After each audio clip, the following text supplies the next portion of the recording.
Ցանկացած հեռուստադիտող քաջատեղյակ է, որ 1828 թվականին, երբ Արևելյան Հայաստանը հայտնվեց ռուսական կայսրության կազմում, դրանից հետո իրականացվեց պարսկահայերի եւ արևմտահայերի վերաբնակեցում մինչեւ 1832 թվական եւ Շահ Աբբաս առաջինի 1604 թվականին իրականացրած բռնագաղթի հետևանքով Արևելյան Հայաստանի ժողովրդագրական խեղաթյուրված պատկերը վերջականապես վերականգնվեց հօգուտ հայերի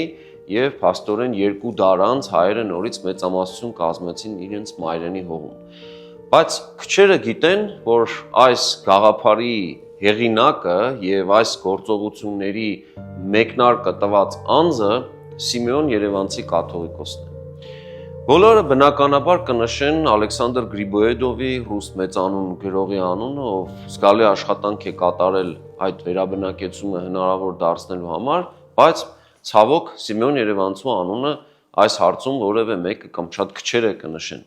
Նախագծի գլխավոր գործընկերն է Converse բանկը, ֆինանսական աշխարհի ձեր հուսալի գործընկերը։